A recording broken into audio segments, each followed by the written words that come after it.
Have a wonderful day. Enjoy the story, everyone. Samantha Hayes was known for talking too much.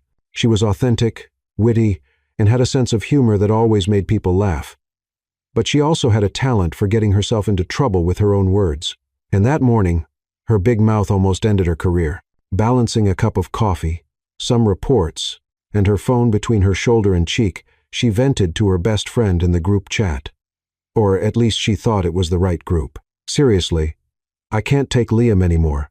That man is like a Greek god in a suit. Way too handsome, but also the most arrogant and unbearable person on the planet. Hez like a hot corporate dictator. She laughed to herself and hit send. A second later, the silence in the marketing room seemed to mock her. Every eye was on Samantha. A coworker nearly choked on his coffee before whispering, "You sent that to the company group." Her blood ran cold. The screen glowed in her hand. Message sent to Global Team Group. Hundreds of eyes, including Liam Brooks, the CEO. Notifications started pouring in. Laughing emojis, shocked reactions. Oh wow. And then, like something out of a horror movie, one final alert. Liam Brooks listened to your voice message. Samantha's heart started racing. No, no, no. This can't be happening. She whispered to herself, panicking before she could come up with a way out. Firm footsteps echoed down the hall. The sound of polished shoes made the whole room fall silent. And there he was, tall, flawless, with a cold stare that could see through someone's soul.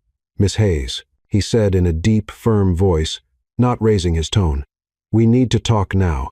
Crossing that hallway felt like walking to the gallows. Inside his office, with a stunning view of Manhattan behind him, the silence felt heavier than any lecture. Samantha tried to speak.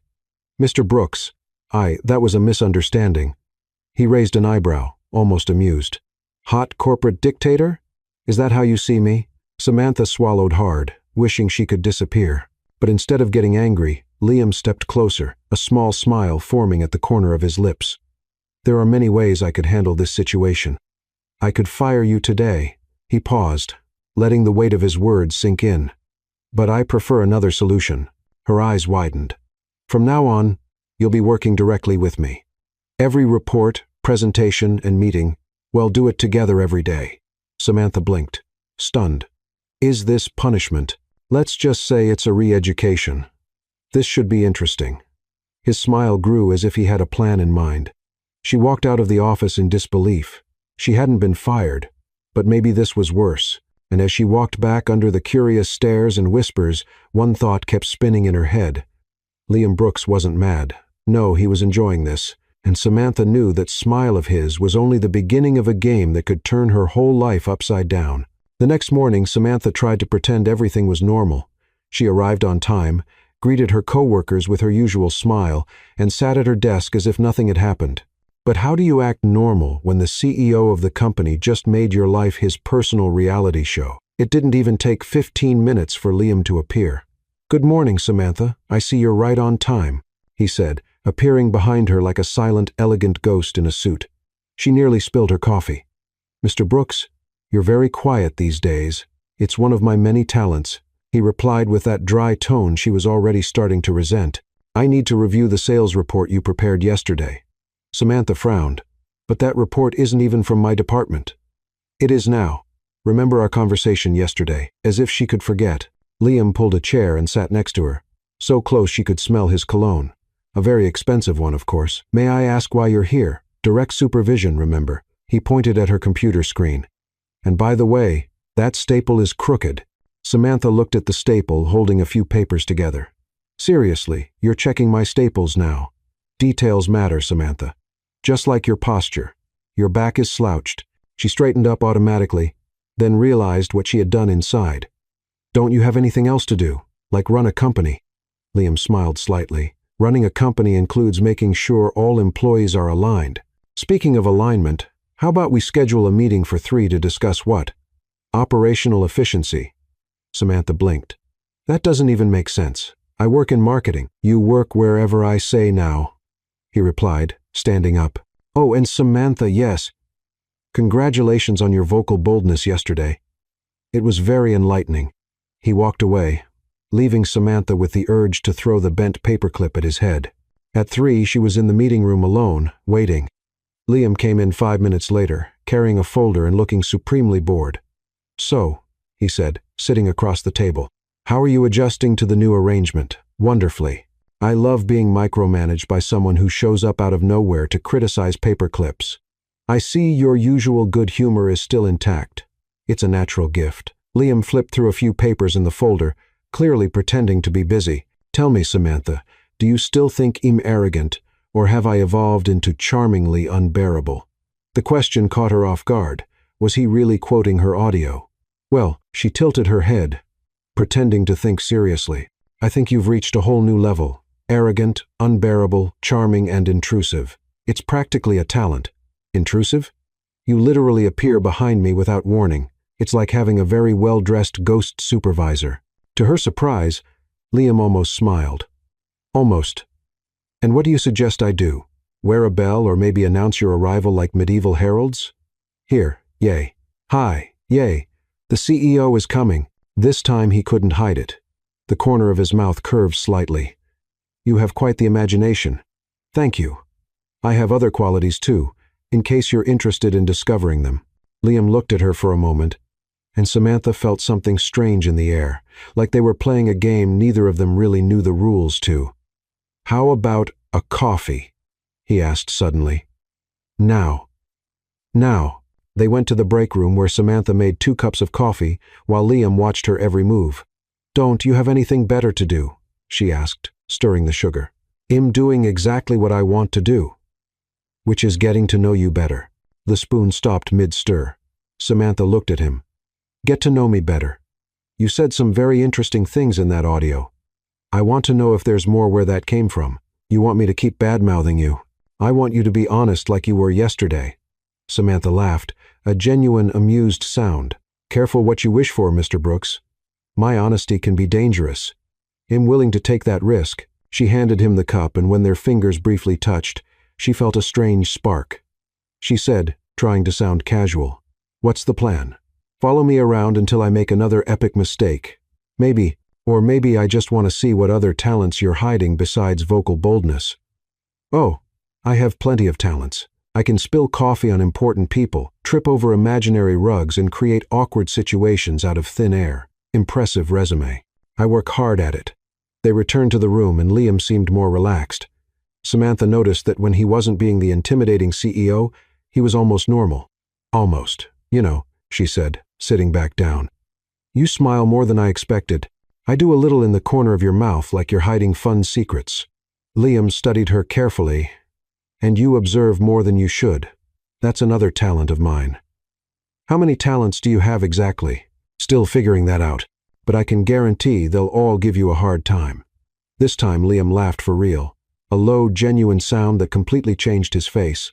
"I'm starting to believe that." The rest of the afternoon went by quickly, with Liam finding excuses to show up at her desk. Comments about reports, questions about projects, remarks on her posture. Samantha responded to every jab with humor and gradually realized it was turning into some kind of verbal duel, a duel she was strangely enjoying. At the end of the day, as she was packing up, Liam showed up once again. "Samantha, let me guess, my purse is messy. Actually, I need you to join me on a business trip tomorrow morning." She stopped arranging her papers. "A trip? Portland investor meeting? It'll be quick. And why me?" Liam gave that secret smile again. "Because you're my new special assistant, remember?" Samantha looked at him, trying to figure out what he was really up to. But one thing she knew for sure, that trip would be anything but ordinary. "All right," she finally said, "but if you try to tell me how to pack my suitcase, I swear." "Swear what?" "I'm still thinking about it, but it'll be creative." Liam chuckled softly and walked away, leaving Samantha with the feeling she had just agreed to a lot more than a simple business trip. The meeting in Portland went better than Samantha expected. The investors seemed impressed with Liam's presentation, and she managed not to spill coffee on anyone important, which she counted as a personal victory. But when they got to the airport at 5:00 the afternoon, ready to fly back to New York, reality hit them like a bucket of cold water. Cancelled. Samantha stared at the flight board in disbelief. "What do you mean cancelled? Storm, ma'am," the airline employee explained with a tired smile. "All flights to the East Coast have been suspended until tomorrow morning." Liam ran a hand through his hair, messing up his usually perfect look for the first time. And hotels. Well, the woman made a face. It's peak season, and with all these canceled flights, it might be hard to find one. 2 hours later, they stood at the reception desk of the only hotel in all of Portland with a vacancy. It was a modest place, but clean, clearly not used to hosting executives in $1,000 suits. 1 room with 2 beds, said the receptionist, handing them the key. That's all we have. Samantha and Liam looked at each other. The situation was awkward enough without having to share a room. No way to get separate rooms? Liam asked. Sir, you're lucky to get this one. With the storm, half the city is without power. In the elevator, the silence was so heavy that Samantha could almost feel it. Liam looked visibly uncomfortable, adjusting his tie for the 3rd time in 5 minutes. Relax, she finally said. I'm not going to attack you during the night.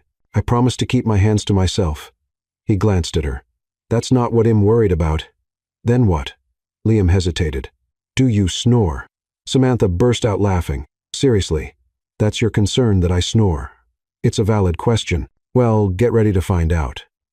The room was small but cozy. 2 twin beds with a nightstand in between, an old TV, and a window facing a busy street in Portland. Liam looked around like he was analyzing a complicated puzzle. Not fancy, but it'll do, Samantha said, tossing her bag onto one of the beds. Definitely not fancy. Oh, come on. Where's your sense of adventure? Probably left it on the private jet we couldn't take. Samantha laughed and started digging through her bag. I'm going to the corner store to grab a few things. You want anything? Like what? Real food? Maybe some chips, soda, things normal people eat when they're stuck in modest hotels. Liam looked genuinely puzzled. Chips? Wow. You really never had a normal life, did you? Samantha stared at him, amazed. Stay put. I'll be back. I'm going to introduce you to the world of junk food. When she came back 20 minutes later, she found Liam sitting at the edge of the bed, still in his full suit, staring at the TV like it was an alien object. You didn't change, she asked, dropping the groceries onto her bed. I didn't bring casual clothes. Of course you didn't. She shook her head and pulled out a bag of chips, soda, and microwave popcorn. You bought popcorn. It's tradition. Strange hotel night with a coworker requires popcorn. It's practically a federal law. Liam watched as she took off her shoes and walked to the bathroom with a smaller bag. Where are you going? To change clothes. Unlike some people, I don't sleep in a suit. When she came out wearing pink unicorn pajamas, Liam was clearly trying not to laugh. Don't say a word, she warned, pointing a finger at him. I wasn't going to. Liar. You're laughing on the inside. Maybe a little. At least I brought pajamas. Are you going to sleep with your tie on too? Liam looked down at his clothes like he had just now realized he was still wearing them. I didn't bring pajamas. Seriously, Samantha gave him a look of genuine disbelief. Who travels without pajamas? People who usually stay in hotels that offer silk robes. Right, at least take off the jacket and tie. You look like you're heading into a meeting with the president. Hesitant, Liam took off the jacket and loosened the tie. It was the first time Samantha had seen him looking less than perfect. And she had to admit he looked even more attractive this way. More human. Better, she said. Hi. Tearing open the bag of chips. Now, let's eat junk food and watch bad TV like normal people.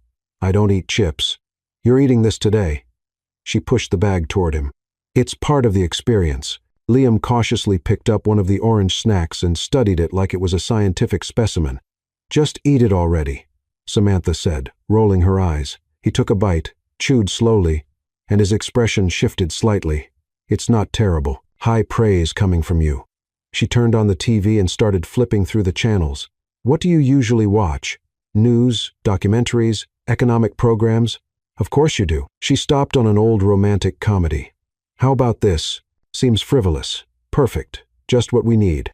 As the evening went on, something strange started to happen. Liam gradually began to relax. First he took off his shoes. Then he rolled up his shirt sleeves. And when Samantha made a particularly funny comment about the movie's main character, he laughed. A real genuine laugh. You're funny, he said suddenly. Thanks. I think that's the first genuinely nice thing you've ever said to me. That's not true. It is. Every other comment has been either sarcastic or a disguised constructive criticism. Liam thought about it. Maybe you're right. I'm always right. It's another one of my talents. How many talents do you have exactly? Still counting. She turned him on the bed. And you? Do you have any talents besides intimidating employees and wearing expensive suits? Is intimidating employees a talent? Definitely. You're really good at it. Liam smiled. A real one this time, not his usual secret smirk. What else do you want to know? Everything. What were you like as a kid?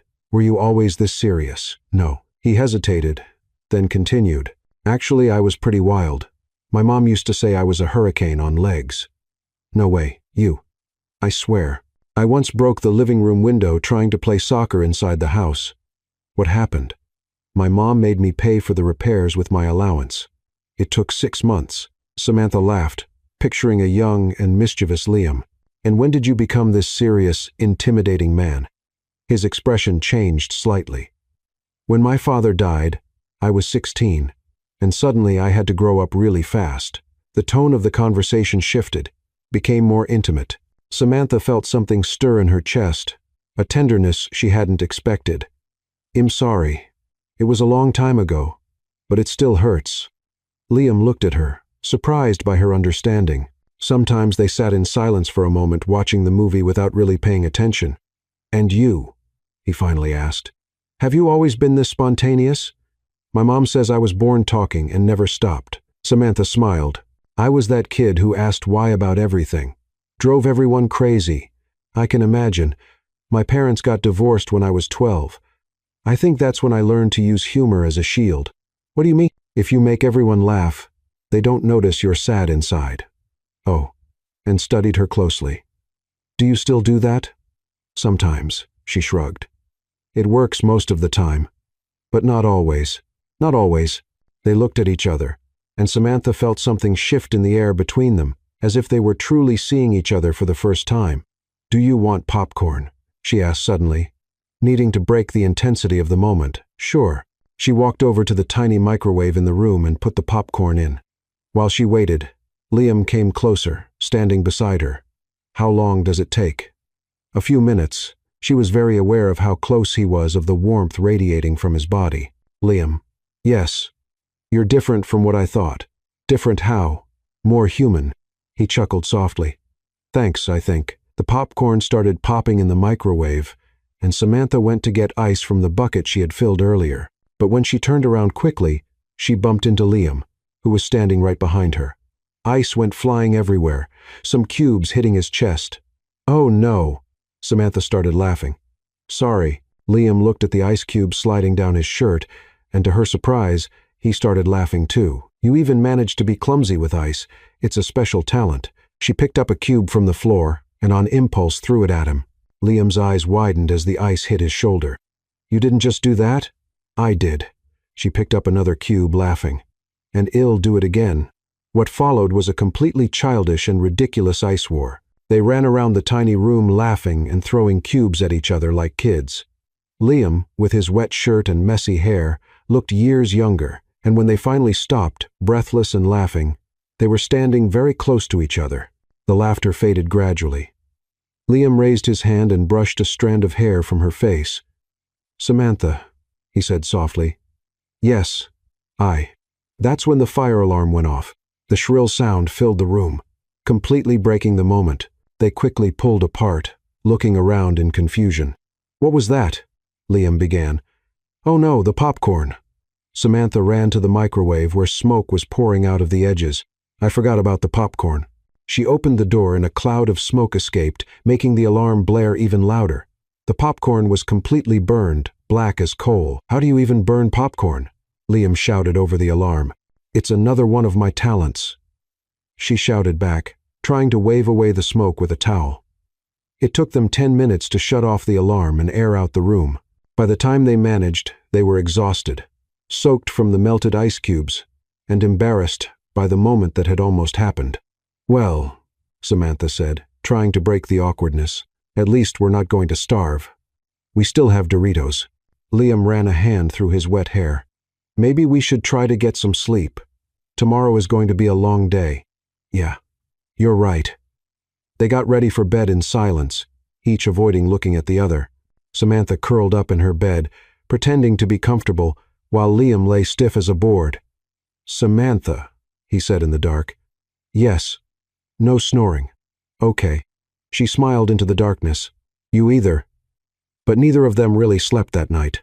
The next morning, the flight back was almost completely silent. Liam had returned to being the cold, distant CEO, and Samantha couldn't figure out why. The man who had laughed with her and almost kissed her seemed to have completely vanished. When they got back to the office, he barely looked at her. "Thanks for coming along on the trip," he said formally. "You may return to your usual tasks." And then he disappeared into his office, leaving Samantha completely confused and for the first time since meeting him, genuinely hurt. The following Monday, Samantha arrived at work expecting Liam to return to his usual teasing behavior. Instead, it was like Portland had never happened.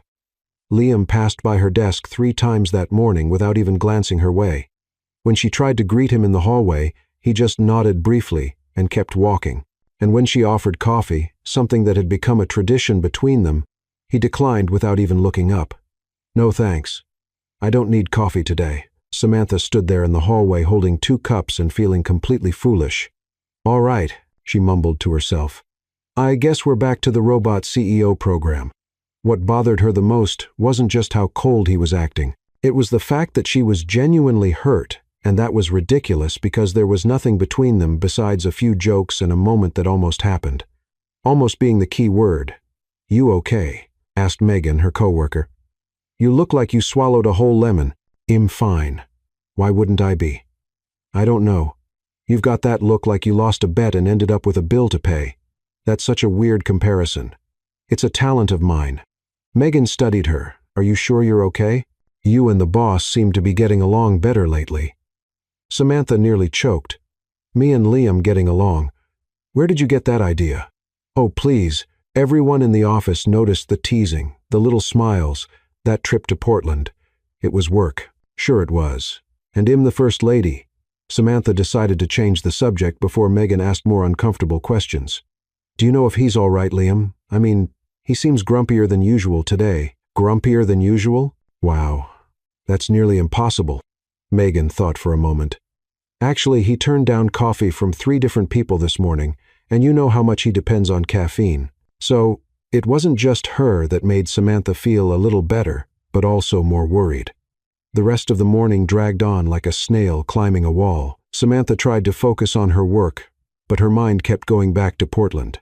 The moment they almost kissed, the way he looked at her, his laugh during the ice war, it had been real. The connection between them had been real. So why was he acting like she had turned into furniture? By lunchtime, she couldn't take it anymore. She knocked on his office door.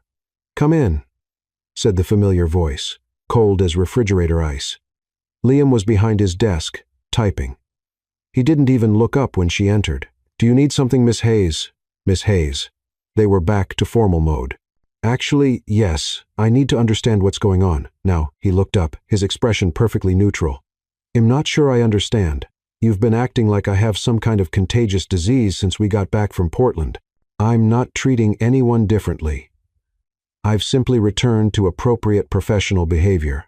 Samantha felt a wave of heat rise in her chest. Appropriate professional behavior. Exactly. Liam turned his attention back to the screen. That trip gave us a clear perspective on proper boundaries between employees. Proper boundaries. Yes, Samantha stayed quiet, trying to process what she was hearing. So everything that happened in Portland was a mistake. The conversation, the laughter, the moment we almost... Nothing happened in Portland. He cut her off, still not looking at her. It was just an inconvenient evening caused by bad weather. The coldness in his voice hit her like a bucket of ice water. Samantha's cheeks burned. "I see," she said, trying to keep her voice steady. "Well, I'm glad we cleared that up. We certainly wouldn't want any more inconveniences." Liam looked up, and for a split second, she thought she saw something flicker across his face, but it was so quick she might have imagined it. "Exactly. Great." Samantha turned to leave, then stopped. "Oh, and Liam." "Of course, Mr. Brooks." She looked him in the eye. "Just so you know, you can pretend nothing happened, but I know you are enjoying it just as much as I was. And the fact that you're running from it only proves you're exactly what I said in that voice message. A stuck-up coward in an expensive suit, and she walked out before he could say anything. The rest of the week was a frozen hell. Liam kept acting like she was invisible, and Samantha decided two could play that game. It was on Friday that Ethan Turner showed up. Ethan was the new marketing intern, 25 years old, sun-bleached blonde hair, an easy smile, and a cheerful attitude that clashed completely with the icy atmosphere of the office. "You must be Samantha," he said, showing up at her desk with a bright smile. "I've heard a lot about you. I hope it was all good. Only the best." Ethan leaned casually on her desk. "They say you're the funniest person in the office." "Well, I do try and very pretty too." Samantha blinked, surprised by his honesty. Then an idea began to take shape in her mind. A terrible, vengeful, probably foolish idea. But it might work. "Thank you, Ethan. You're very charming yourself." She started slow, a brighter smile whenever Ethan walked by, louder laughs when he made jokes, longer chats in the break room. And it worked. The next Monday, when Ethan brought her coffee, Samantha noticed Liam standing in the hallway watching. His jaw was tight. "That's so sweet of you," she said loud enough for Liam to hear, touching Ethan's arm. "You're a sweetheart." Ethan smiled, clearly pleased. "Anything for you, Samantha." On Tuesday, she had lunch with Ethan in the cafeteria, laughing loudly at his surfing stories. Liam was seated 3 tables away, and she could feel his eyes burning into her back. On Wednesday, when Ethan suggested they go out for dinner, Samantha said, "Yes," loudly, right in front of the elevator where Liam was waiting. "That sounds wonderful," she said with a glowing smile. "I love men who know how to have fun." Liam stepped into the elevator with a look that could cut glass. By Thursday, during the weekly team meeting, everything finally exploded. Ethan was presenting a project when Liam interrupted sharply. "This report is incomplete," he said with a coldness that made everyone in the room shrink in their seats. "Sir." Ethan blinked, confused. "The third-quarter data is incorrect. The methodology is sloppy, and your conclusions are frankly ridiculous." Samantha felt her blood boil. Ethan had spent days on that report, and she knew it was perfect. She had helped review it. "With all due respect, Mr. Brooks," said Ethan, trying to stay calm, "I reviewed that data 3 times. Then I suggest you review it a 4th. Liam stood up, dominating the room with his presence. "And next time focus less on social distractions and more on the work." The silence in the room was deafening. Everyone knew exactly what Liam meant. Ethan turned red. "Sir, this meeting is over." Liam cut in. "Everyone may leave except you, Miss Hayes." One by one, the co-workers left the room, including Ethan, who gave Samantha a confused look before walking out. Once they were alone, Liam turned to her, his eyes burning with anger. "What exactly do you think you're doing?" "Working like any regular employee." "Don't play games with me, Samantha." "Oh, so I'm Samantha again." She stood up and faced him. "That's interesting. Last week, I was Miss Hayes. You know exactly what I mean. Actually, I don't know. You told me nothing happened in Portland, that it was just a little inconvenience. So why do you care who I'm having lunch with?" Liam took a step toward her. Because what, Liam? "Because you're doing this just to get a reaction out of me. To get a reaction from you." Samantha laughed, but there was no humor in it. "That's a bold assumption. Maybe I'm just moving on. After all, you made it very clear there's nothing going on between us. Samantha, Ethan is handsome, fun, and he treats me like I'm someone worth knowing. Imagine that, as a boy, and you're a man who doesn't know what he wants." She stepped closer. "At least Ethan doesn't go from warm to cold like a broken air conditioner." Liam stared at her for a long moment, breathing heavily. "You have no idea what you're talking about." "Then explain it to me." "I can't." "Can't or won't?" "Both." Samantha shook her head, frustrated. "You're impossible, Liam Brooks. Completely impossible." She turned to leave, but he grabbed her arm. "Samantha, wait." "For what?" "So you can tell me again that nothing happened. That I'm imagining things. So I can tell you you're driving me crazy." She stopped and looked at him. "What?" "You heard me." "Then why?" "Because it's complicated. Because you work for me. Because I'm no good at relationships. Because you're a coward." His eyes lit up. Careful, Samantha. Or what? You're going to fire me. Go ahead. At least I won't have to keep playing this childish game of yours. That's when Liam completely lost control. In one swift move, he pulled her close, pressing her against him, and kissed her. It wasn't a soft or hesitant kiss. It was filled with anger, frustration, and held-back desire.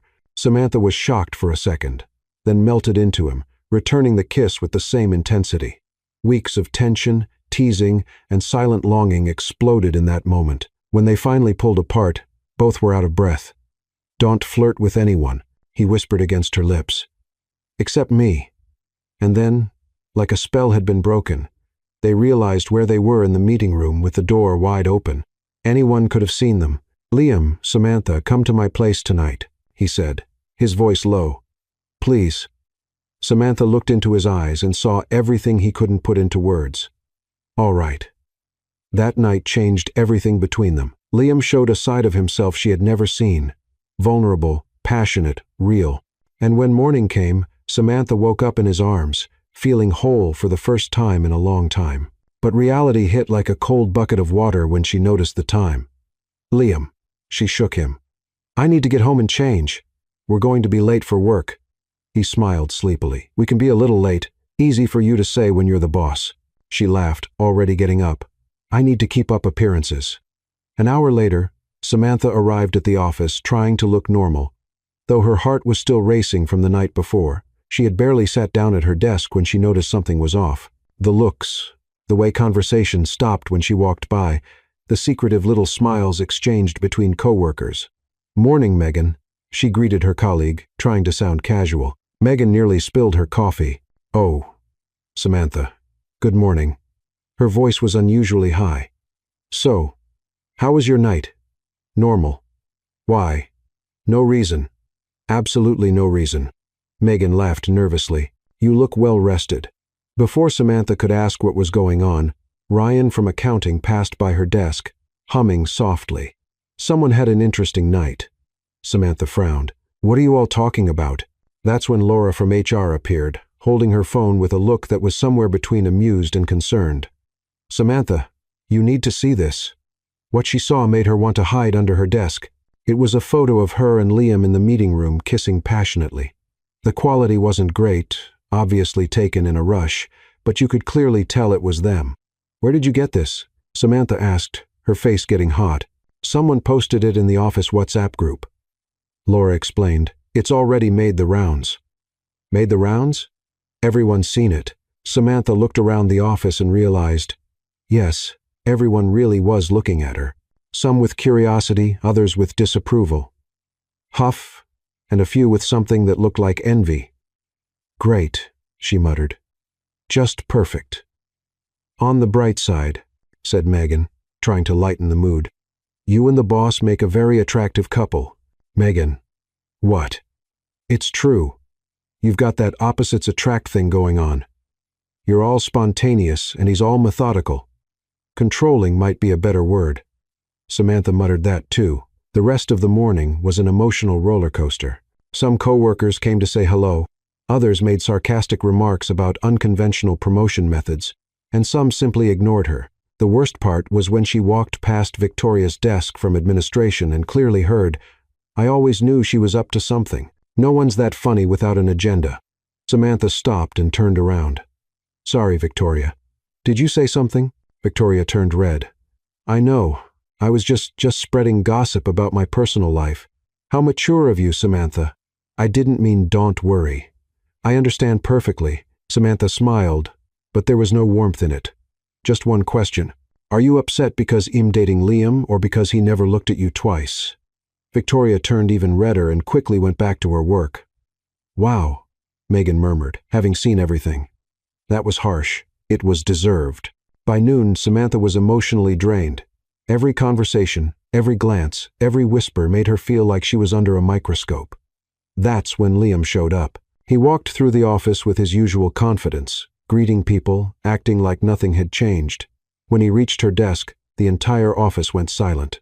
"Samantha," he said, reaching out his hand. "Shall we have lunch?" She looked at his hand, then at all the curious faces around them. "Liam, maybe it's better." "Better what?" He raised an eyebrow. Aren't you hungry?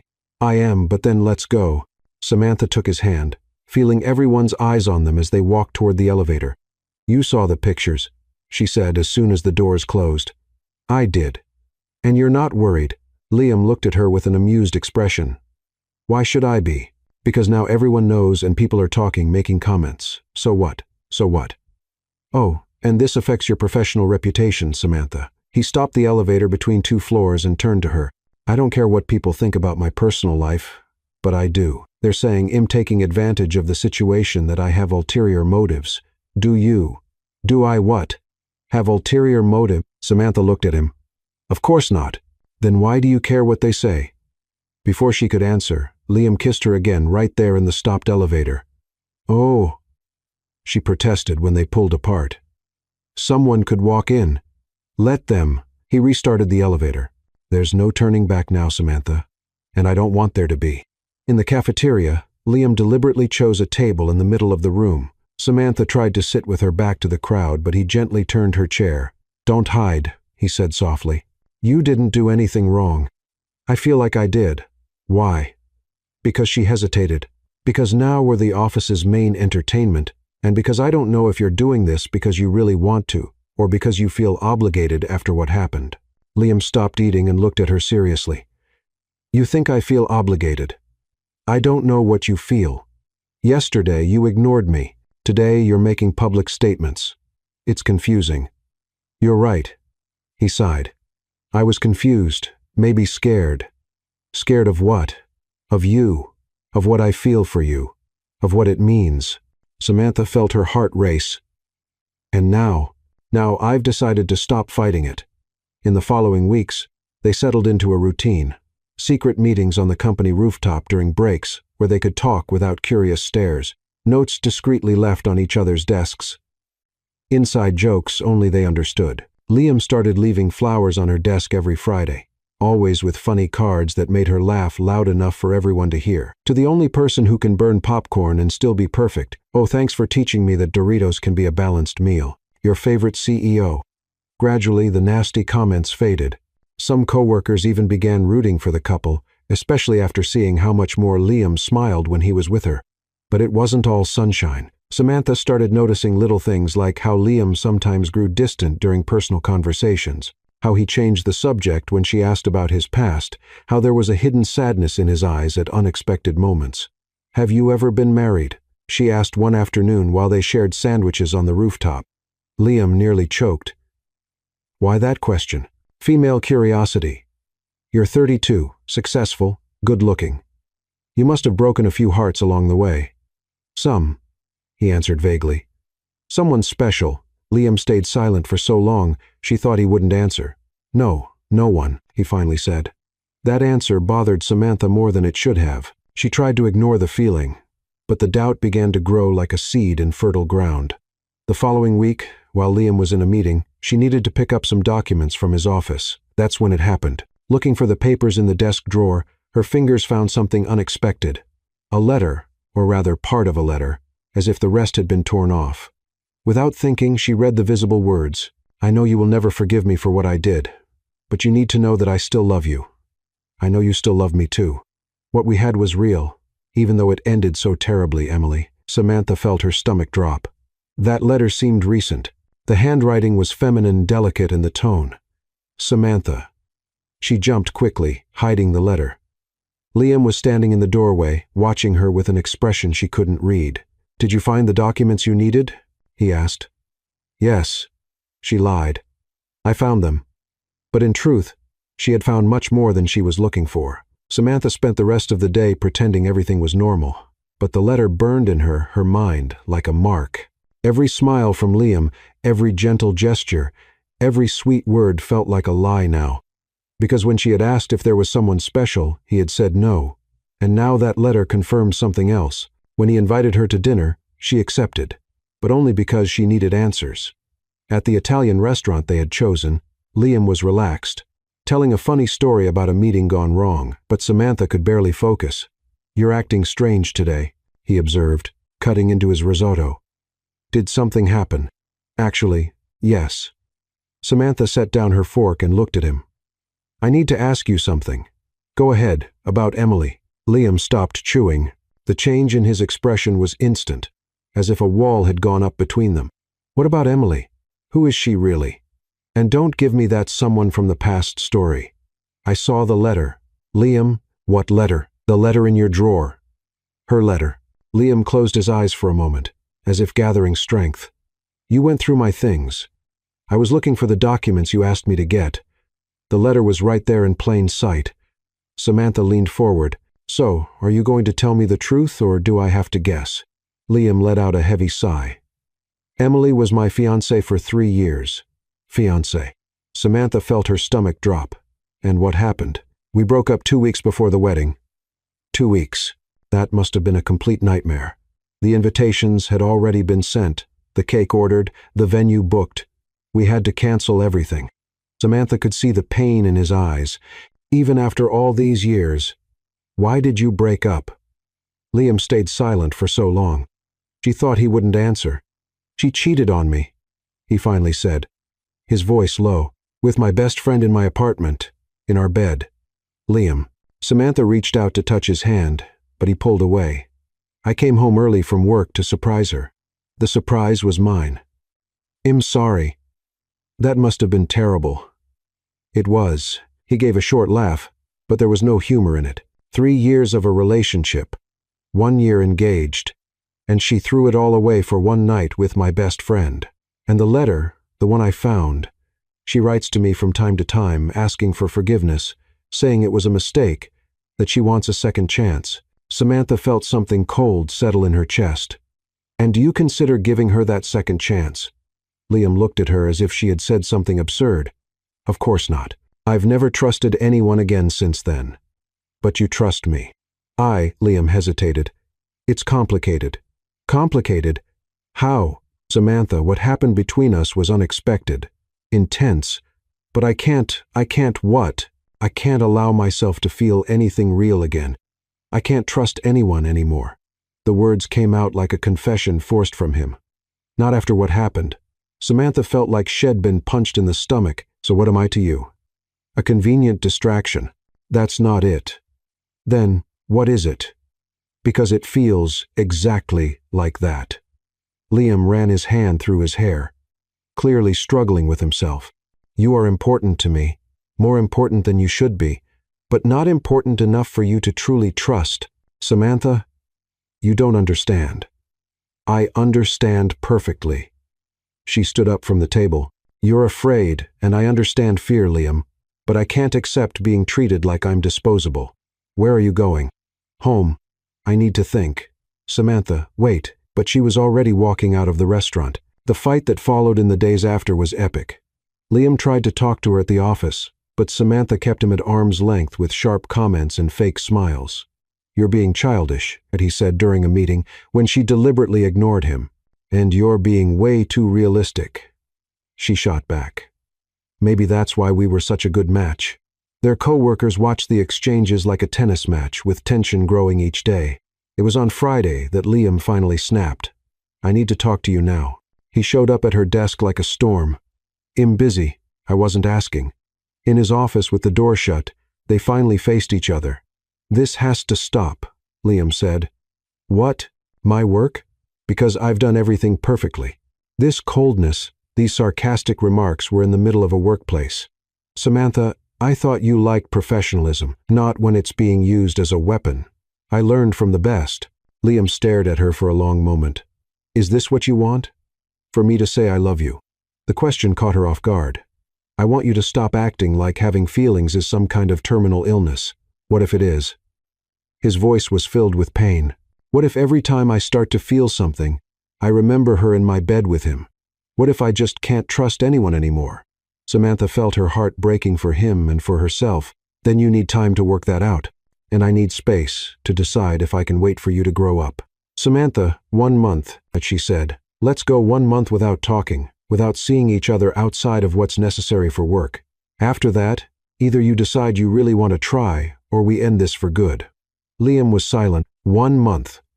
He finally agreed. The next month was one of the hardest of Samantha's life. Liam stuck to the agreement completely. He was professional at work, But there were no more notes, no more flowers, no more quiet meetings. She spent her nights watching 90 seconds romantic comedies with her friends Lisa and Olivia, drowning her feelings in pizza and ice cream. "Are you sure you're doing the right thing?" Lisa asked one night as they watched You've Got Mail for the third time. "I'm not sure about anything," Samantha admitted. "But I can't be with someone who sees me as a risk to manage. Men are complicated, Olivia, especially the ones who've been hurt before. Everyone's been hurt in some way," Samantha said. "That's no excuse not to try again." At the office, it felt like living through a Cold War. Liam walked past her desk without looking at her. She only spoke to him about work matters, and everyone could feel the tension in the air. Sometimes she caught him looking at her with an expression she couldn't quite read. Other times, when she thought no one was watching, she'd let herself look at him and miss the man she met in Portland. But she was determined not to be the first to break. It was during the third week that she started feeling strange. First came the morning sickness, then dizziness when she stood up too fast, and constant sleepiness even after 10 hours of rest. "Are you okay?" Megan asked. "You look kind of pale." "Probably just stress," Samantha answered, though a terrible suspicion had begun to grow in her mind. In the fourth week, when she nearly fainted in the office bathroom, she knew she couldn't ignore the signs any longer. On the way home, she stopped by the pharmacy and bought 3 different pregnancy tests, just to be sure. At her apartment, hands trembling, she took the first test, 2 lines. Second test, 2 lines. Third test, 2 lines.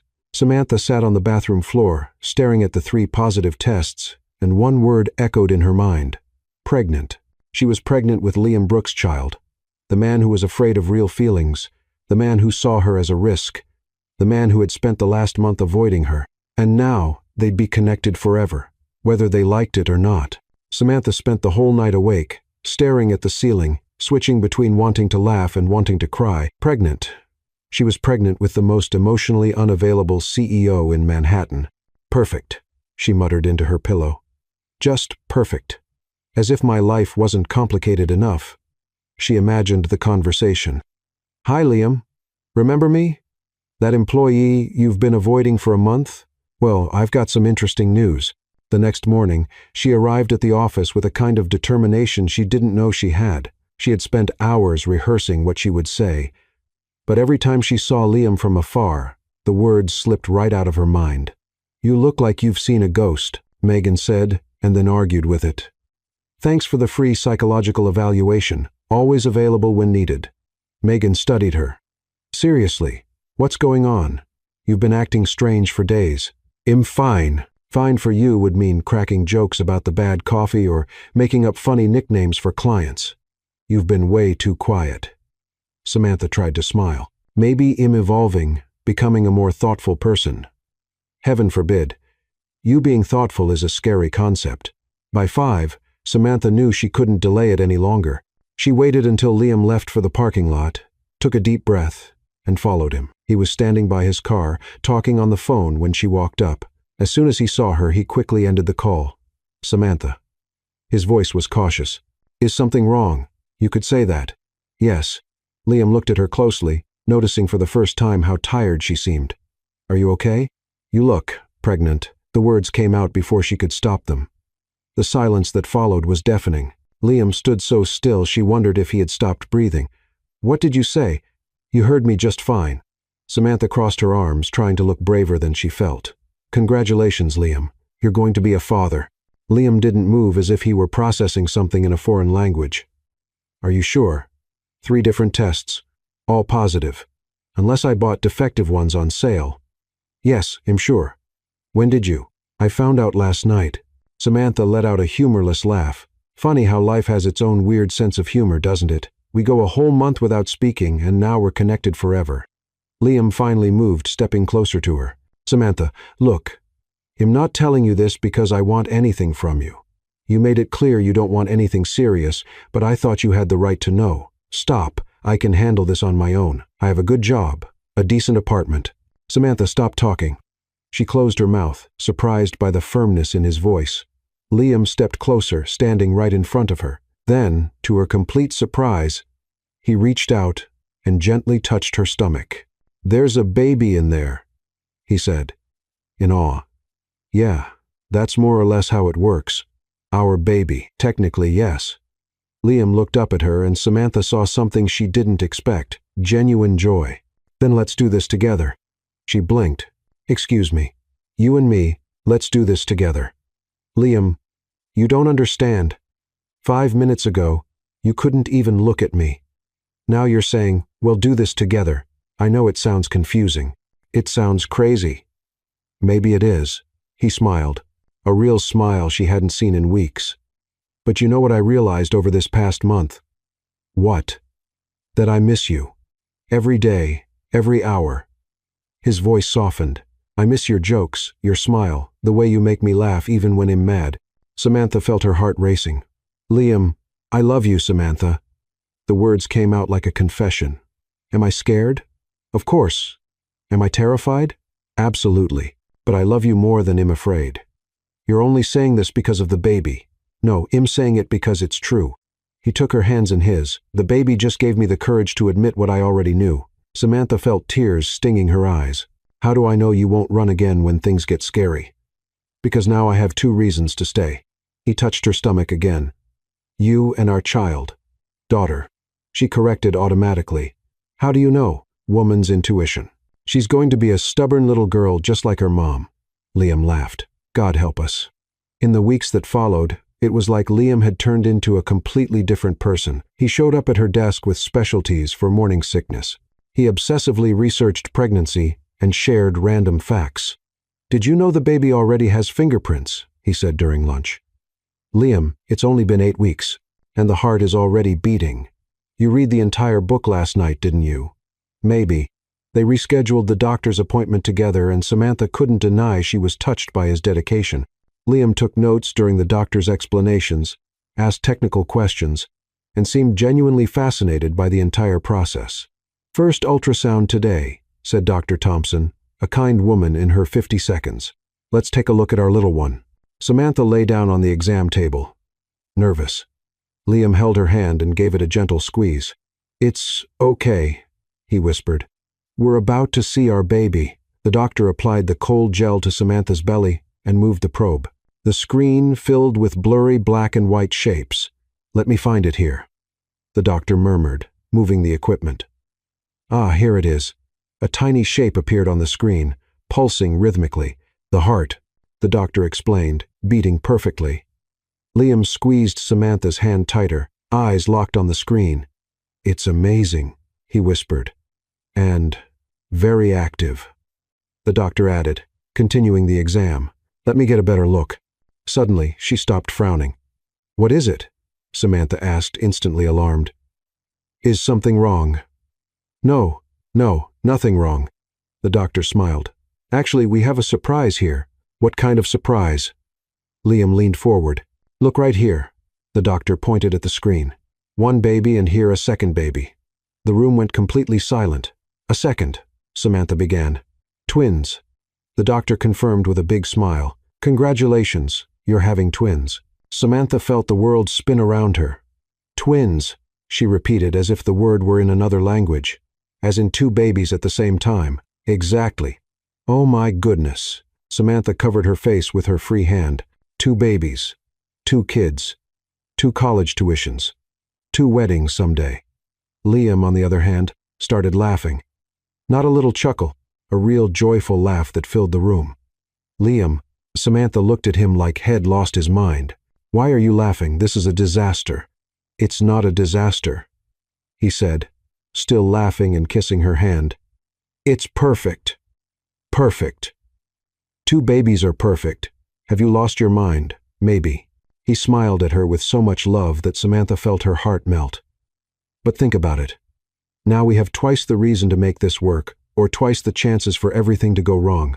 Where's your faith, future mom? Samantha looked at the screen where 2 tiny hearts were beating side by side and felt a mix of total terror and overwhelming love. 2 babies, she murmured again. Samantha Hayes, what have you gotten yourself into? Liam kissed her forehead. The greatest adventure of our lives. 3 weeks after the twin discovery, Samantha stood in the middle of Liam's apartment holding a box with a look of total panic. I can't do this, she announced. I just can't. Liam, who was putting together a crib with instructions in 3 different languages, looked up. Do what? Live with me or build baby furniture? Both. Especially the living together part. You squeeze the toothpaste from the middle. Who does that? Normal people. Normal people squeeze from the bottom up. It's a basic rule of civilization. Liam smiled. Already used to Samantha's panic attacks about domestic details, we can buy 2 tubes of toothpaste and you leave dirty dishes in the sink overnight. 1 coffee cup. It's about the principle. Samantha sat down on the box she was holding. What if we find out we're totally incompatible for living together? What if you find out I sing in the shower loudly? You sing in the shower like a bird with vocal problems. I can't wait to hear it. Samantha stared at him, searching for any hint of sarcasm, but he looked genuinely amused. You have serious self-preservation issues. Maybe. Liam walked over and kissed her forehead, but unwilling to take the risk. Moving into Liam's apartment was an interesting process. Samantha brought 3 boxes of books, an impressive collection of mugs with funny sayings, and a different pair of pajamas for every day of the week. How many pajamas does one person need? Liam asked, watching her put away the 15th set. Is that a rhetorical question? Because the answer is, you can never have too many pajamas. And this one. He held up a pink pajama set with flamingos. That's for special occasions. What kind of special occasions involve flamingos? You'll find out. Adjusting to life together was easier than Samantha expected. Liam turned out to be surprisingly flexible for someone used to controlling every part of his professional life. He let her reorganize the entire kitchen, didn't complain when she turned his office into a half-office, half-future playroom, and even learned how to make pancakes when she started having strange cravings. Pancakes with vanilla ice cream at 7. 0 inches the morning, and he said, one Tuesday, placing the plate in front of her. I'm pretty sure this breaks several nutritional laws. The babies want pancakes, Samantha replied, digging into the food with enthusiasm. Who am I to say no?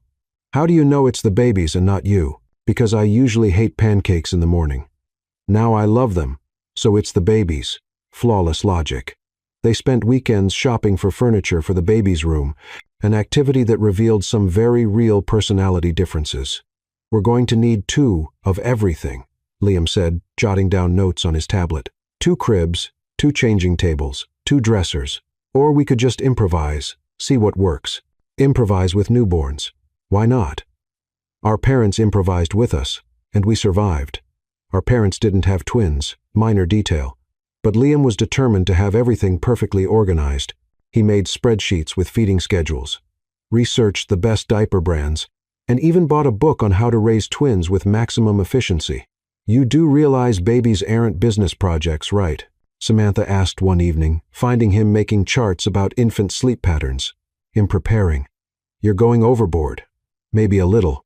It was during one of these obsessive prep sessions that Liam decided it was time for Samantha to meet his mother. My mom wants to meet you, he said casually over breakfast. Samantha nearly choked on her orange juice. Your mom now. She's curious about the woman who made me smile again. What if she doesn't like me? Impossible. How can you be so sure? Because I love you and my mother trusts my judgment. Your judgment in relationships isn't exactly flawless considering their history. Liam winced. Lunch with Beatrice Brooks turned out to be surprisingly pleasant. She was an elegant woman in her 60 seconds with Liam's same sharp eyes and a quick wit. So you're the famous Samantha, she said, studying her with interest. Liam talks so much about you I started to wonder if you were imaginary. Sometimes I wonder that too, Samantha replied, earning a warm laugh. I like her, Beatrice declared to Liam as if Samantha wasn't sitting right there. She has personality, and she's not intimidated by you. Thank you. It was a compliment, dear. My son can be intense. I'm starting to see that. Over lunch, Beatrice shared some embarrassing childhood stories about Liam, much to his horror and Samantha's delight. He used to organize his toys by color and size, Beatrice revealed. At 4 years old. That explains a lot, Samantha murmured. And when he found out he was going to have twin siblings, Beatrice continued, ignoring her son's warning glance, he made a schedule for how to help care for them. Wait, Samantha perked up. Liam was going to have twin siblings. We were. Beatrice corrected gently, her smile fading slightly. But I lost the babies in the 6th month. The silence that followed was heavy. Samantha looked at Liam, suddenly understanding why he had been so emotional about their twin news. "I'm so sorry," she said softly. "It was a long time ago," Beatrice replied. "But maybe it explains why Liam's so excited about these babies. It feels like a second chance." After lunch in the car, Samantha held Liam's hand. "Why didn't you tell me about your siblings?" "Because it hurts to think about it." He squeezed her hand. "But when I found out we were having twins, it felt like, I don't know, like it was meant to be." "Meant to be. You believe in destiny now." "I'm starting to believe in a lot of things I never used to." Everything felt perfect. Samantha was adjusting well to the pregnancy. Liam was being the ideal partner, and they were building something real together. That's when the bomb dropped. Samantha was at the apartment sorting through baby clothes Beatrice had bought when Liam's laptop beeped with a new email. Without thinking much, she checked to see if it was something urgent. What she saw made her stop breathing. The email was from Marcus Reed at TechCorp Industries, and the subject line read, "Final merger proposal, personnel matters." Against her better judgment, she opened it. "Liam, as discussed, the merger between Apex and TechCorp is practically finalized. Only a few image issues remain. Our PR team suggests it would be wise to remove Miss Hayes from the company before the official announcement. The personal relationship between you two, while understandable, may be seen as a conflict of interest by the shareholders. We've prepared a generous compensation package that would ensure a discreet and amicable departure. Awaiting your response, Marcus." Samantha read the email 3 times, feeling her world fall apart. Liam knew. He knew they wanted her out of the company, and he hadn't said a word. When Liam came home that evening, he found Samantha sitting in the living room, the laptop open on the table in front of her. "Samantha," he could tell right away something was wrong. "What happened? Were you going to tell me?" she asked, her voice dangerously calm. Liam followed her gaze to the laptop screen and went pale. "Samantha, I can explain." "Can I?" She stood up, hands trembling. "Because I'd love to hear how you explain planning to remove me from the company behind my back." "That's not how it is." "No." "Then, how is it, Liam? How do you explain negotiating my exit like I'm some problem that needs solving?" Liam closed his eyes, defeated. "It's complicated." "No, Liam." Samantha shook her head, eyes burning with tears. "What's complicated is finding out the man you love is willing to sacrifice you for a business deal." "Samantha, let me explain." Liam began, but she was already walking toward the bedroom. "Explain what exactly?" Samantha started throwing her clothes into a suitcase with sharp, angry movements. "How you decided I was disposable, or how you planned to tell me I was being let go. That's not what's happening." "No." She turned to face him, holding a pair of socks like they were weapons. "Then please explain it to me, because from what I read, you're negotiating a quiet and friendly departure for me." Liam ran a hand through his hair, clearly struggling to find the right words. "The merger is important for the company, for all the employees." "Oh, I see. So, you're sacrificing me for the greater good." "It's not a sacrifice. It's complicated." "Stop using that word." Samantha snapped the suitcase shut. "Everything is complicated with you, Liam. Relationships are complicated. Feelings are complicated. Now, work is complicated. You know what's not complicated? Honesty. I was trying to protect you." Samantha laughed, but there was no humor in it. "Protect me from what? From having choices? From knowing the truth about my own life? From stress? You're pregnant with twins, Samantha. You shouldn't have to worry about company politics." "Oh, so now I'm too fragile to handle reality." She grabbed the suitcase and walked to the door. "Perfect. Just perfect. Where are you going?" "To my apartment. Remember that place? That little one I lived in before I made the mistake of trusting you." "Samantha, don't be dramatic." She stopped at the door and slowly turned around. "Dramatic? You just called me dramatic." Liam instantly realized had said the wrong thing. "I didn't mean no. You said exactly what you meant." Samantha shook her head. "You know, Liam, I thought you'd changed, that you'd learned to trust, to open up, but you're still the same man I met on that first day. Controlling, condescending, and emotionally unavailable. That's not true, is it? Then why am I finding out about my own future through an email that wasn't even meant for me?" Liam stayed silent, and Samantha nodded, as if he had confirmed her worst fears. "That's what I thought." Back in her small apartment, Samantha sat on the living room floor and finally allowed the tears to come, not just from anger, but from deep disappointment. She had believed Liam had changed. that they were building something real together. But some people never really change. Her phone rang over and over. Liam calling. She ignored it. It rang again. She ignored it again. On the 10th call, she simply turned the phone off. "It's okay," she said to her belly, where the twins were growing quietly. "We'll do this on our own." It's not the first time a single mom raised kids without help, but even as she said it, her heart felt like it was breaking. In the days that followed, Samantha made a decision. If Liam wanted her out of the company, fine. She'd leave, but on her own terms. She reactivated her old humor blog, Confessions of an Almost Adult, which she had abandoned years ago. She started writing about pregnancy, relationships, and life in general. Using the self-deprecating humor that had always been her trademark, "I just found out I'm expecting twins. My first thought was, great. Now I have to buy 2 of everything, including 2 college funds. My second thought was realizing I'll never go to the bathroom alone again for the next 18 years. To her surprise, the blog took off. In 1 week, it had 1,000 followers. In 2 weeks, 5,000 people connected with her honest humor about the struggles of adult life. Today, I found out that the father of my babies thinks I need to be protected from making decisions about my own career. Apparently, being pregnant has turned me into a delicate flower that might wilt at the first sign of stress. Someone forgot to tell me that along with hormones, I also gained emotional fragility and an inability to make rational choices. How convenient." The comments were supportive and funny, and for the first time in weeks, Samantha finally felt like herself again. Meanwhile, at the office, Liam was sinking in regret. He tried to focus on work, but his thoughts kept drifting back to Samantha, to the look of disappointment in her eyes, to the way she had packed her life into a suitcase and walked out of his house and out of his life. "You look terrible," Megan said, walking into his office uninvited. "Thanks for the constructive feedback." "You're welcome." She sat down in the chair across from his desk. "Where's Samantha? At home? At her apartment? Or yours?" Liam shot her an annoyed look. "Her apartment." "Oh, so you two had a fight. It's none of your business."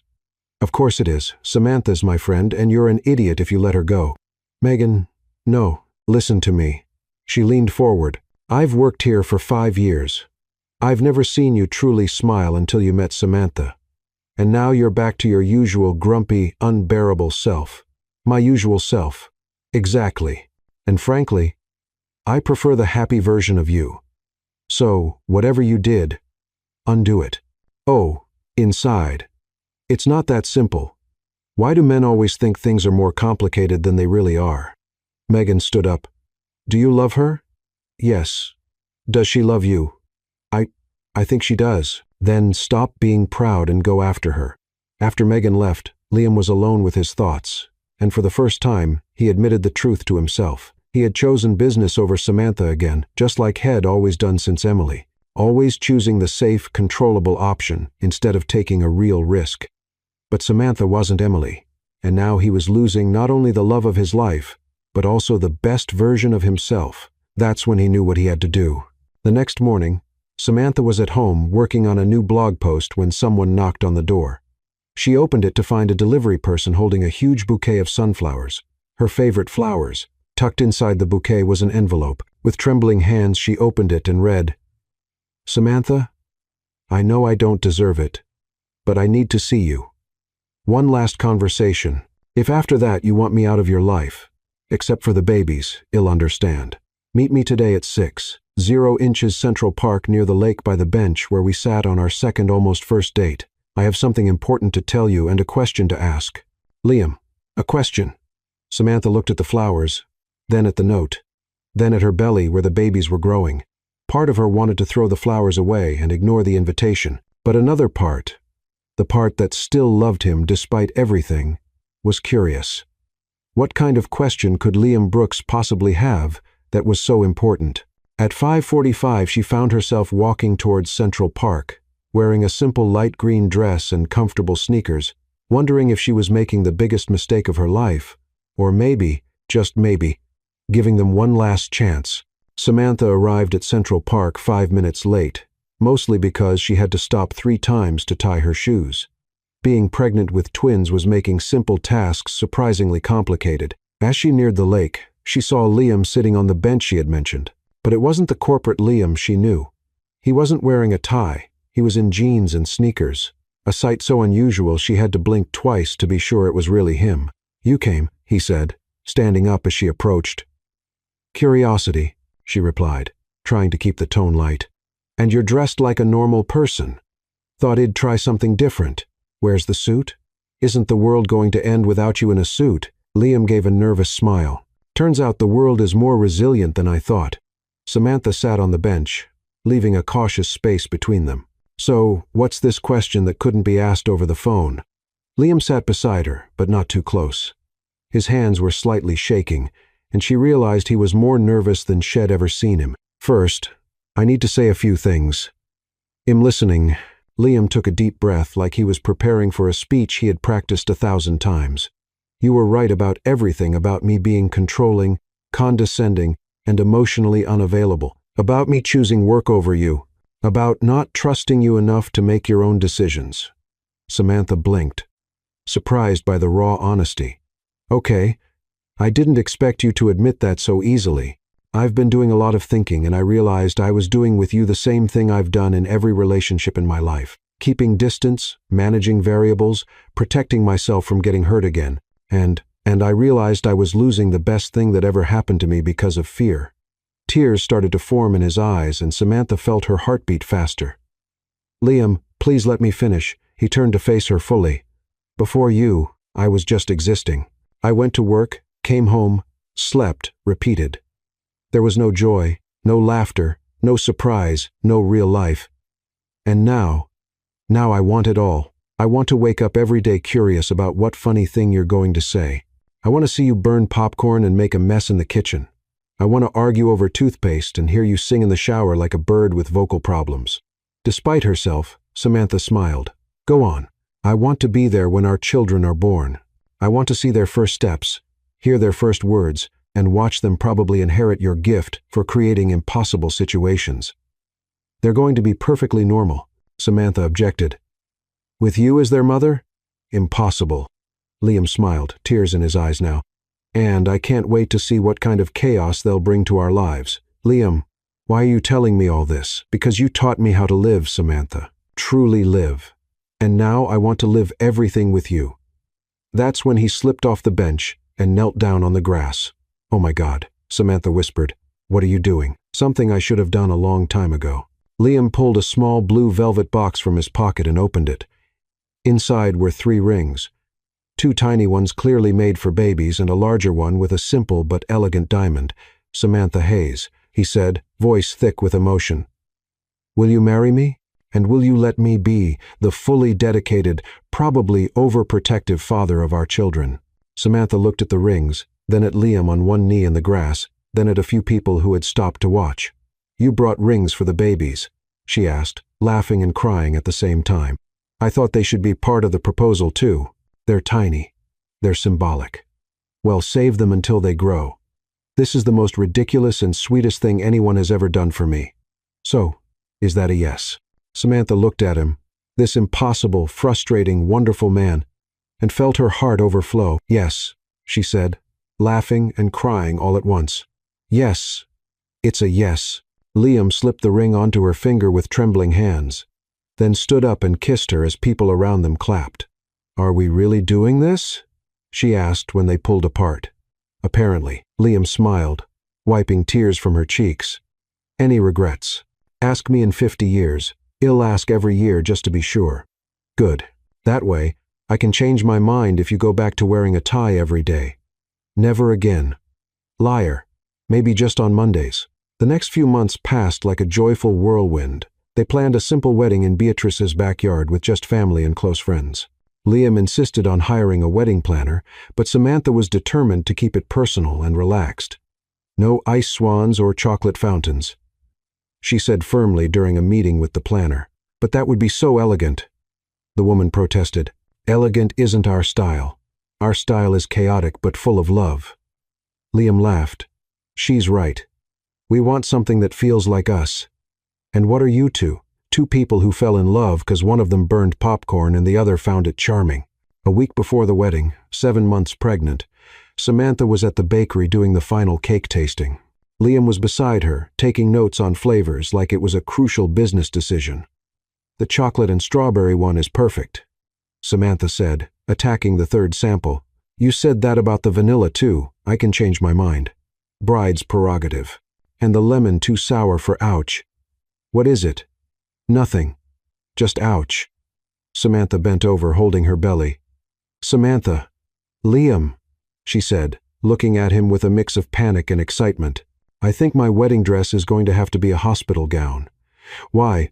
"Because our babies decided they want to meet the wedding cake in person." Liam's eyes widened. Now, and there, in the fanciest bakery in Manhattan, surrounded by cake samples and sugar flowers, Samantha went into labor a week before the wedding. "Well," she said, trying to breathe through another contraction, "at least our love story is going to have an interesting ending." Liam grabbed her hand, laughing nervously. "Interesting. Doesn't even begin to cover it. Our kids are already making chaos before they're even born. They are definitely our kids." What followed was probably the most chaotic ambulance ride in Manhattan history. Samantha was having contractions every 3 minutes. Liam was on the phone trying to juggle 3 things at once, and the paramedic looked like he was questioning his career choices. "Take deep breaths," the paramedic instructed for the 5th time. "I am breathing," Samantha shouted during a contraction. "Hez the one who needs to breathe." Liam looked visibly pale, gripping her hand tightly while speaking on the phone. "Mom, yes, we're on the way to the hospital. No, it's not a false alarm. Yes. 1 week before the wedding. No, we didn't plan it this way." "Liam," Samantha said through panting breaths. "Hang up that phone or I swear ill, throw it out the window." "Mom, I have to go." "Samantha's having violent thoughts." "Violent thoughts?" Samantha glared at him. "Liam Brooks, when this is over, you'll find out what real violent thoughts look like." At the hospital, things didn't calm down much. The medical team was ready for premature twins, but clearly not ready for the couple that came with them. "Sir, you need to calm down," the nurse told Liam, who was pacing back and forth across the room. "I am calm," he replied. "Clearly not calm. I just want to make sure everything's being done right." "Liam," Samantha called from the bed. "You're making me more nervous than the contractions." "Sorry, it's just this is real. It's actually happening. A bit late for that realization, don't you think?" Dr. Thompson, the obstetrician, entered the room with the calmness of someone who had seen every kind of family drama before. "How are we doing, Samantha?" "Well, doctor, considering I'm about to give birth to twins a week before my wedding in a hospital instead of on a honeymoon, I'd say I'm fantastic. She's handling this very well." The doctor noted to Liam. "And you, sir?" Liam stopped mid-sentence, looked at Samantha, then at the monitors, and suddenly turned very pale. "I think I'm going to," and fainted, literally. "Liam," Samantha yelled, trying to sit up in bed. "Stay down," the nurse said, rushing to help Liam. "This happens more often than you'd think. He fainted during labor, folks. It happens. Too much stress, too many emotions. As a CEO, he deals with pressure all the time. Apparently, this is a different kind of pressure," Dr. Thompson added with a smile. When Liam woke up 5 minutes later, he found Samantha looking at him with a mix of concern and amusement. "Welcome back, future dad," she said. "How about staying conscious for the rest of the show?" "I fainted." "Yep, right in front of the whole medical team. Very manly of you." "I'm sorry, don't be. It was hilarious. Now come over here and hold my hand like a responsible adult." The next 4 hours were a roller coaster of emotions, pain, nervous jokes, and moments of pure terror. Liam redeemed himself by holding Samantha's hand, offering ice chips when needed, and saying encouraging things even when she threatened him with physical harm. "When this is over," she said, during a particularly strong contraction, "you're getting a vasectomy. Whatever you say. And you'll cook for a whole month. Deal. And you'll handle every nighttime diaper for the first 6 months. That doesn't sound fair. You want to renegotiate right now." "No, ma'am." Finally, at 11:47 p.m., Sophia Brooks was born, followed 3 minutes later by her brother, Alexander Brooks. 2 perfect little babies, small but healthy, crying as if protesting their sudden change of address. Exhausted but glowing, Samantha held both babies, while Liam stood beside the bed with a look that shifted between total awe and overwhelming love. They're so small, he whispered gently, touching Alexander's tiny hand. They're premature, Liam. That was expected and perfect in yours. Samantha smiled at him. Ours. Liam leaned down and kissed her forehead. You were incredible. I know. And you fainted. Ill, try to do better next time. Next time. Samantha looked at him. Liam Brooks, if you think there's going to be a next time. Just kidding. I'm kidding. The first few days at home were absolute wonderful chaos. Sophia had her mother's strong lungs and liked to prove it.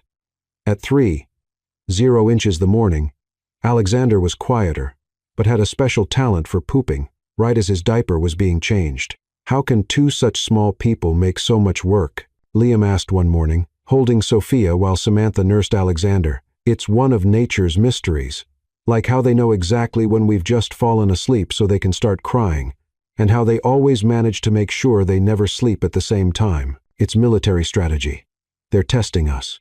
Beatrice visited every day, bringing food and offering to hold the babies while Samantha took a shower or Liam tried to answer urgent emails. They're beautiful, she said, rocking Sophia. And Sophia definitely has her mother's personality.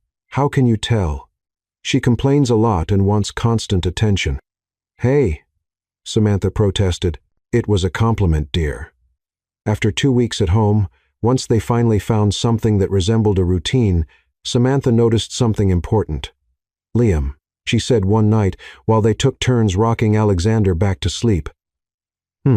We still haven't gotten married. Liam stopped rocking the baby. That's true. With all the craziness, I completely forgot. Well, I didn't, and I still want to marry you, even after seeing me pass out during labor, especially after that. It proved you're human. Liam smiled. So, should we reschedule everything? Actually, Samantha said with that mischievous smile he knew so well, I have a better idea. What kind of idea? The kind you'll think is completely crazy. Now, I'm worried. You should be. Samantha laid Alexander in the crib and turned to Liam with a sparkle in her eyes. How about I propose to you this time? Liam's eyes widened. You want to propose to me? Why not? You had your chance. Now it's my turn to do it my way. And what's your way? Samantha smiled mysteriously. You'll find out, but I promise it's going to be unforgettable. Liam looked at her, this amazing woman who had turned his life upside down in the best possible way, and smiled. I can't wait to see what you're planning. You should be excited because it's going to be epic. 2 weeks later, Liam was starting to suspect that Samantha was up to something. She had that secret smile that usually came before moments of creative chaos, and she was spending suspicious amounts of time on the phone with Beatrice and Megan. What are you planning? He asked one morning while changing Alexander's diaper. Nothing much. Samantha replied innocently, nursing Sophia. Just organizing a little surprise. Your surprises make me nervous. They should, she smiled, but you're going to like this one, I think. You think. Well, you'll either love it or have a panic attack. Knowing you, probably both. The following Friday, Liam came home from work and found the house strangely quiet. Normally, he'd walk into at least one baby crying and Samantha singing a silly lullaby off-key.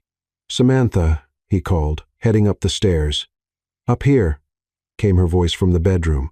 He found the twins peacefully sleeping in their cribs, and Samantha getting ready in front of the mirror, wearing a simple but elegant white dress. You look beautiful, he said, kissing her neck. Special occasion. Very special.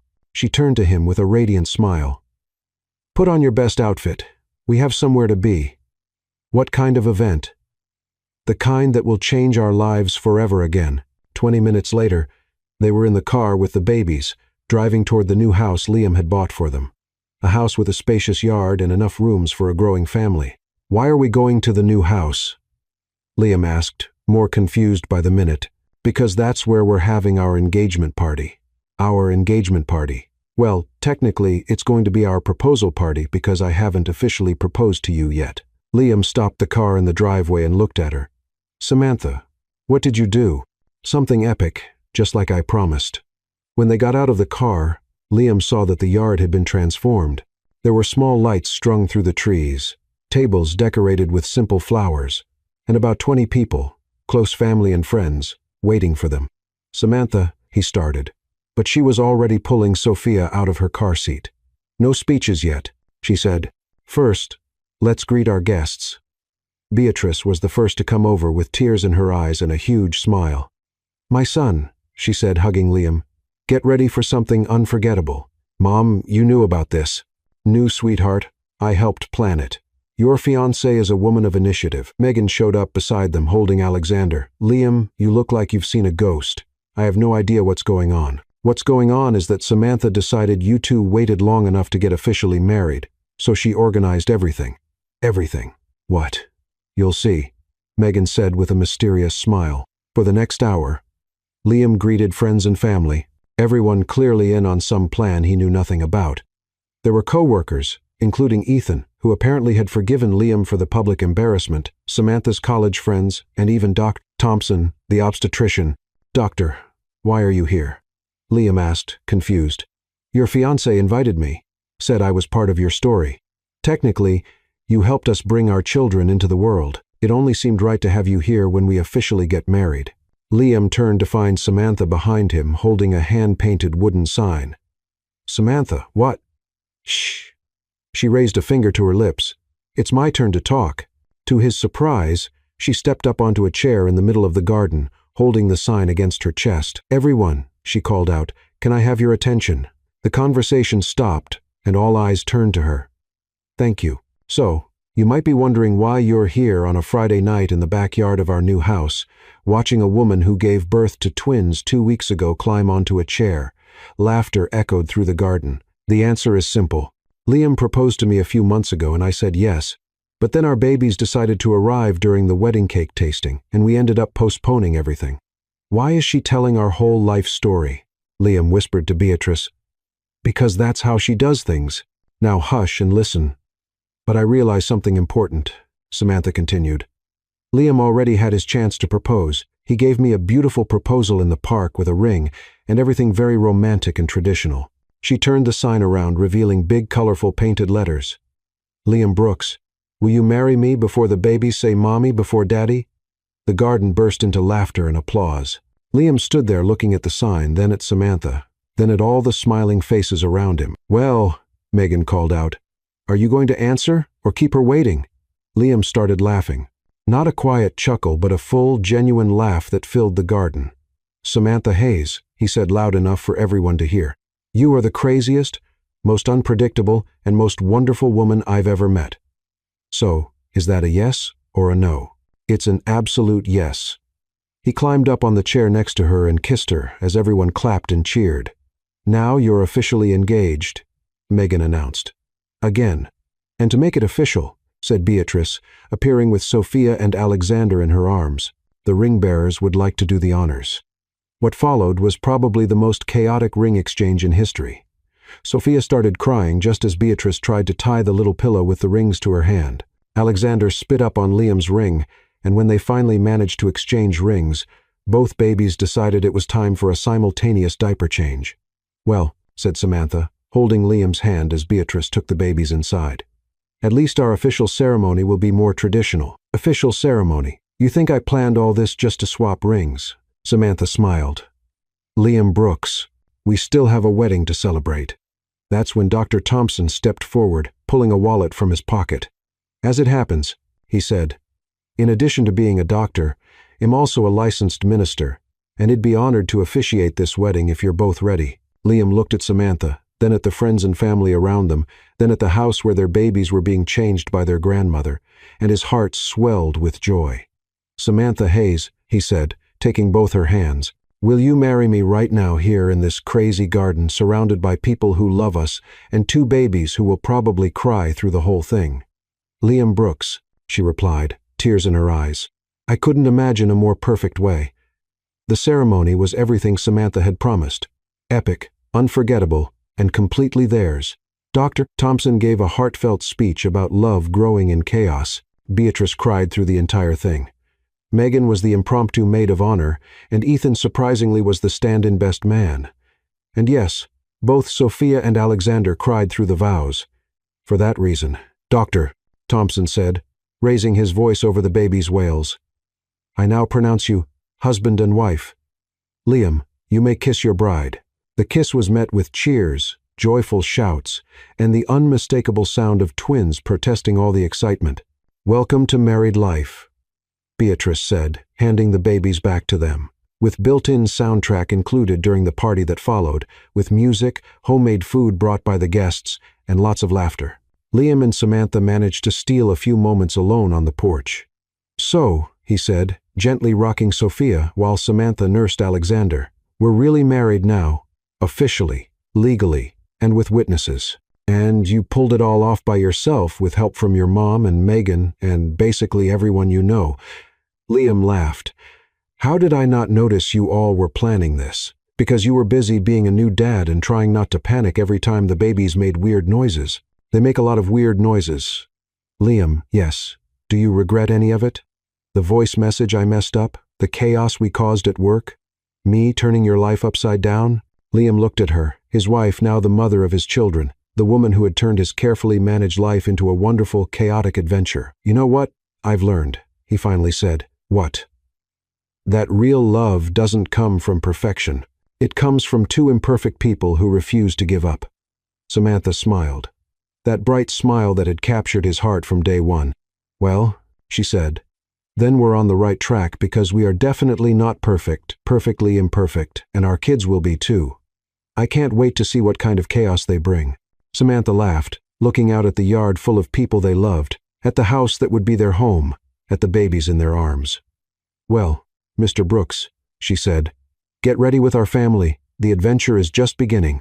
And there on the porch of their new home, surrounded by the sounds of laughter, music, and crying babies, Liam Brooks realized he had found exactly what he never knew he was looking for: an imperfect, messy, absolutely perfect life.